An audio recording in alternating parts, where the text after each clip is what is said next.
Welcome to my workshop. In today's video I will be talking about this cordless mitre saw from Evolution. Now I had this saw for about 7 months and I think now it's the time to give you my final review on this product. This mitre saw is a 36 volt system, which means it needs 2 batteries to work, and that in itself could be a benefit and a con at the same time. The clear benefit is you will never run out of power.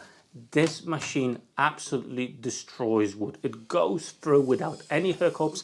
Even if you put through a wider piece, a thicker piece, beams or anything like that, it will not stutter, it will not slow down, it will work flawlessly.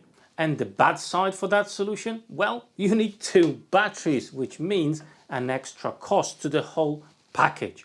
And then if you're thinking of running this machine constantly without waiting for the batteries to charge up, well, then you would actually need to get another pair of batteries, which is adding very quickly the cost of the overall package. Evolution started the cordless range fairly recently, which means you may not actually have any kit that's cordless from Evolution, which again means you're not going to have any additional batteries. However, on a flip side, Evolution is actually using the same platform for batteries as Erbauer. So if you already have any cordless Erbauer kit, the batteries will fit the Evolution kit as well. So from that point, that's quite good. I do have a corded version of the mitre saw from Evolution, however it's an older model, and up to getting the cordless version, that was my main mitre saw. However, for the past 7 months, the cordless one was the one in action more or less constantly, apart a few times where I was using this one just because I had a jig for it and I didn't want to build a new one. And therefore this mitre saw actually seen a lot of action. So this mitre saw was tackling some of the projects I had to do for my garden, for example cutting a lot of beams that were 9 by 9 centimeters, and also some rough pine boards as well that were about 3 centimeters thick and up to 20 centimeters wide, and all of that went with no issues at all. On top of it, obviously as always, I was tackling some hardwoods here and there, plywood as well, and MDF.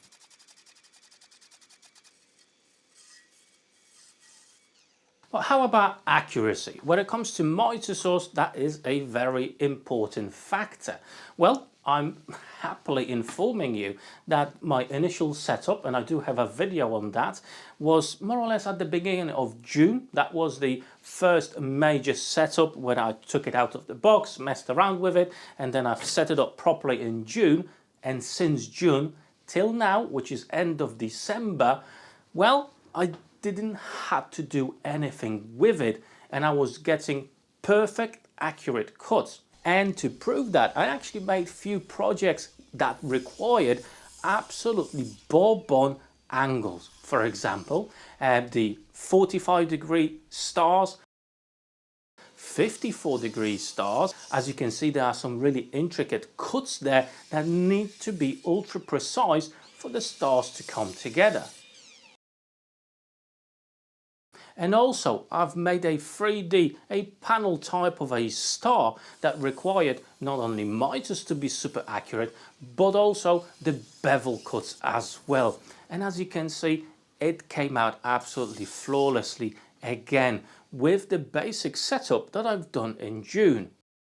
Now, as you can see, this mitre saw is currently attached to the stand, the portable stand that I've got from Evolution as well. So it's quite a solid kit. It's the cheaper version of the stand that actually doesn't have the wheels, which is a bit of a bummer. The more expensive, the bigger stand does come with wheels. And to be fair, I probably would recommend the one with the wheels rather than this one. On the flip side though, this is highly portable as it all folds up. It's more or less like a suitcase, so it's quite easy to carry. However, what I'm trying to say is this was all over my workshop. It was in my garden. So I've been moving this quite a lot in the past 7 months. And despite moving it about constantly, I didn't have to make any adjustments. how I set it up in June, it remained so without any issues, and it produced fantastic results.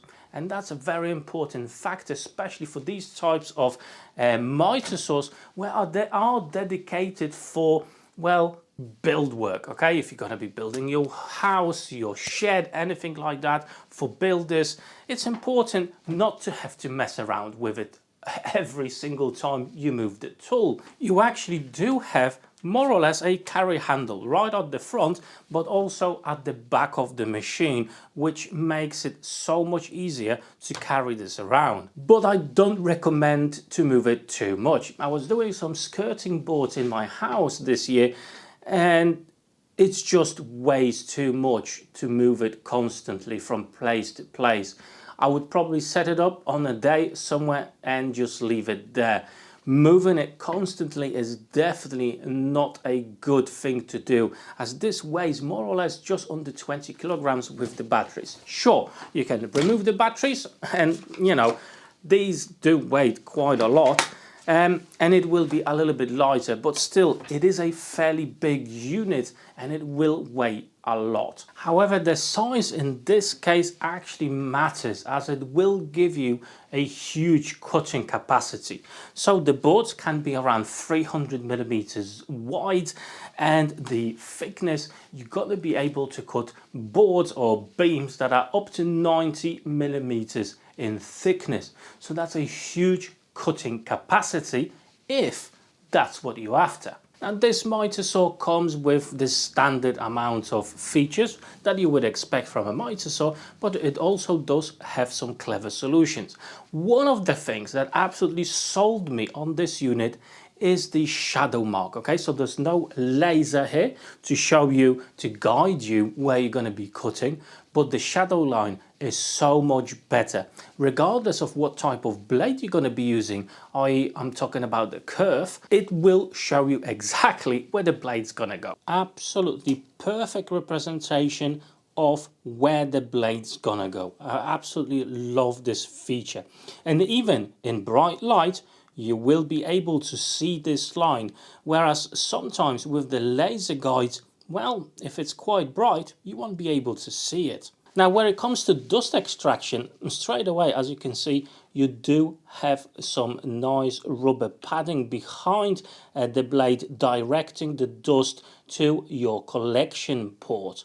And that's a very neat and nice addition, and does help a bit in collecting the sawdust, especially if you are cutting the stock that comes with the standard sizes like 2x4s, 3x4s. It's actually quite well designed there to collect the sawdust from that. However, don't expect miracles. This mitre saw will still spread a lot of sawdust everywhere. However, it is better than the standard normal mitre saws that don't have any additional features apart from the dust port on the top. Another thing that I actually enjoy when it comes to this mitre saw is how easy it is to tune it up. Everything is accessible, everything is clearly marked, so you can see what is what and how to adjust it.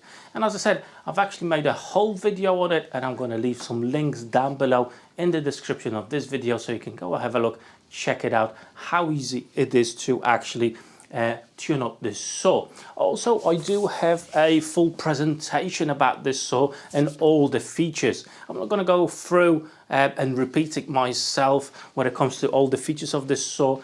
That video again will be linked down below if you want to check it out. So far so good. Over this last 6-7 months I had no major issues with this saw. It just performed as it should. However, that doesn't mean I like everything about it. Right, so the first issue I've got is actually with the clearance plate over here. In the whole set you do get a free, well, it's not free, you paid for it, but you do get a 0 clearance plate that you can swap it out anytime you want. However, the problem is that you have to remove the whole fence to be able to swap these over. And that's kind of annoying, because then you have to make sure as you put it back in that it's square to your blade. Okay, so that takes minutes to actually do. and it's important to do it, otherwise your cuts won't be straight.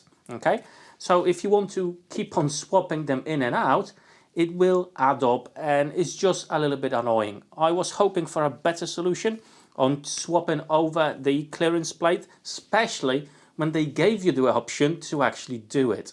However, there is a bigger problem with the fence itself. So if you don't know, it comes in two parts. Okay, so you got the base, and that's absolutely fantastic. I've got no issues with it. It's nice and stable. The problem is the top part of the fence itself. Now, the way it's built, it's more or less like a runner. You just slide it in place like so. And at the back here, you've got a knob that locks it in place. And over here is just a pin. That's making sure it is in the right position.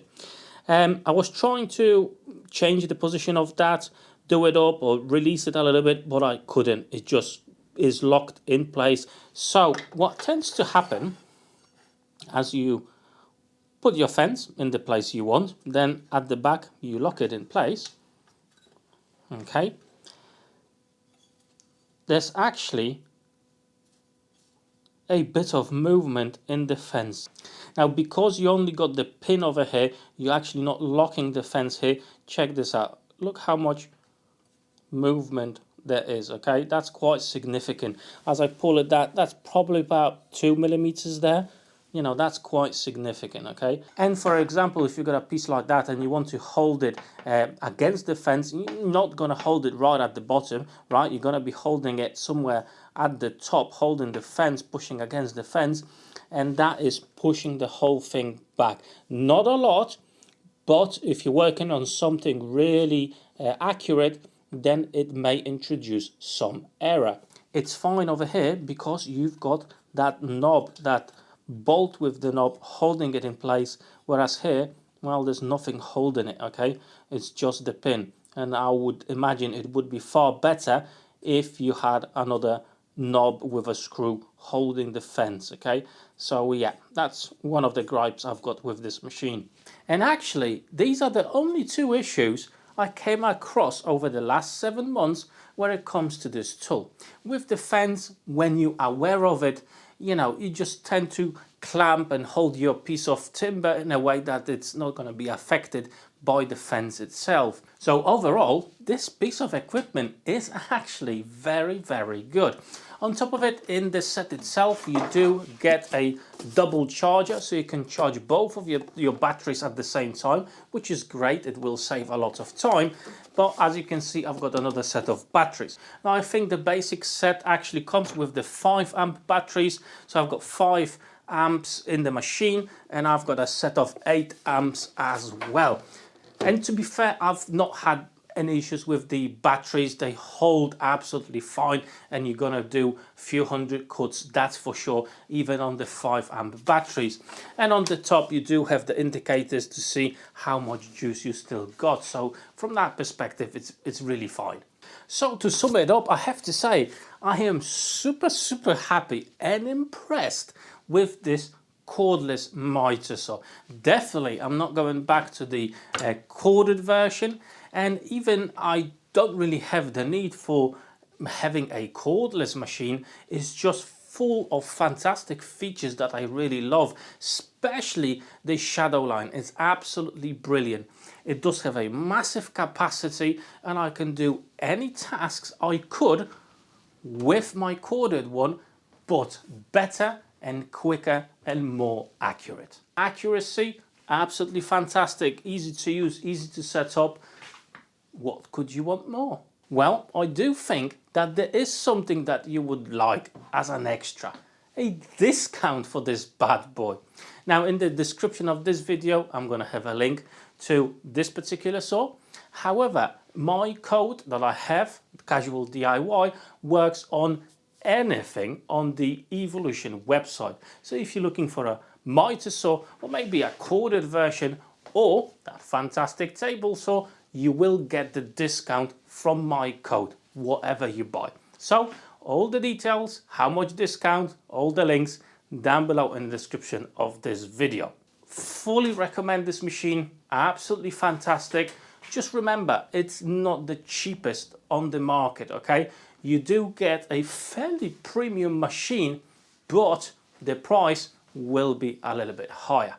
Now, at this point, I just want to say a massive thank you to my Patreons for the ongoing support. And before you go, check out those playlists over here. Plenty of cool videos to watch. So I hope to see you on my next video. Take care.